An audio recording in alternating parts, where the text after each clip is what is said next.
Daniel had always considered himself unremarkable. He worked as a data analyst in New Chicago's sprawling arcology, lived in a modest apartment on the 847th floor, and maintained a routine so predictable that his AI assistant had stopped asking for confirmation on his daily schedules. His life was a comfortable monotony of spreadsheets, synthetic coffee, and the occasional virtual reality gaming session. The only deviation from his routine began 3 months ago, when a small, peculiar cat started appearing on his balcony. The creature was unlike any feline Daniel had seen in the city's pet databases. Its fur shimmered with an iridescent quality, shifting between deep midnight blue and burnished copper depending on the light. Its eyes were too intelligent, too aware, gleaming like molten gold. But Daniel, who had grown up with cats on his family's rural homestead before the atmospheric processes made Earth's surface habitable again, simply saw a hungry stray. "Hey there, little one," he'd said that first evening, setting down a bowl of reconstituted tuna. "You look like you could use a friend." The cat had regarded him with those unsettling eyes, then delicately approached the bowl. From that moment, their routine was established. Every evening at precisely 6:47 p.m., after Daniel returned from work, the cat would be waiting.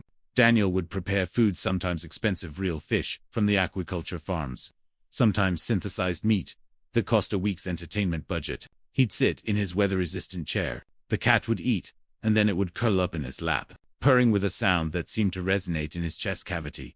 Daniel named her Ember, for the way her fur caught the setting sun. What Daniel didn't know was that 6 parsecs away, the draconic sovereignty was in chaos.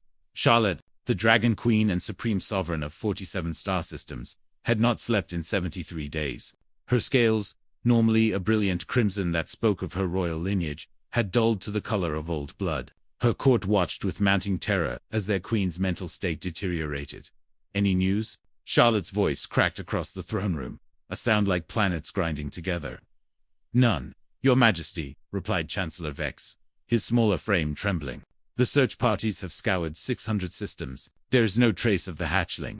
Charlotte's claws gouged deep furrows in the neutronium armrest of her throne. Her daughter, her only daughter, born after centuries of failed attempts, had vanished during her first metamorphosis. The young dragon, barely 3 cycles old, had been learning to shift forms when something went wrong. A spatial anomaly, a tear in reality itself, had swallowed her whole. "Expand the search," Charlotte commanded. "I want every habitable world examined, every asteroid checked. I will have my daughter back." What the sovereignty's advanced sensors couldn't detect was that the hatchling had fallen through spacetime itself. Landing on a backward world the dragons had marked for observation, but not contact. Earth, the hatchling, disoriented and terrified, had instinctively locked into the first stable form her panicked mind could grasp, a creature from the planet's dominant species companions.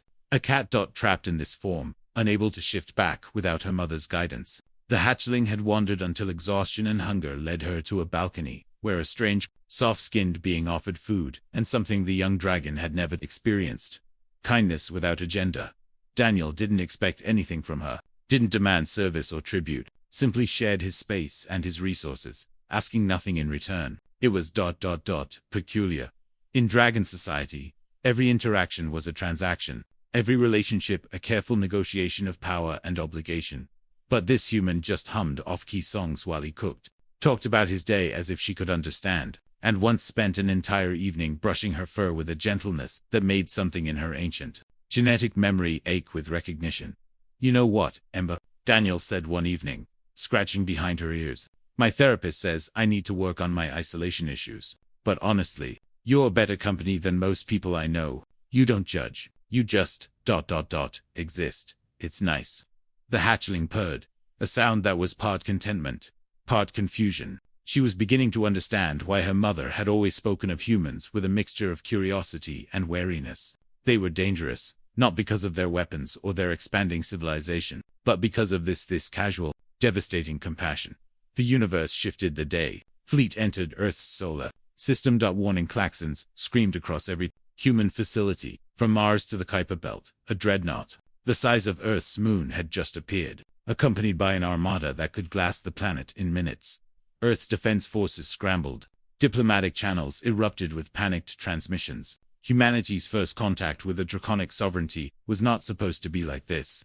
They'd had another 50 years on the timeline before formal introductions. "People of Earth," Charlotte's voice boomed across every communication device on the planet, her words translated by technology that made human linguistics look like primitive cave paintings. I am Charlotte, Dragon Queen of the Sovereignty. My daughter is on your world. I have tracked her essence to your third planet. Produce her unharmed, and you will be spared. Harm her, and your species will exist only in cautionary tales.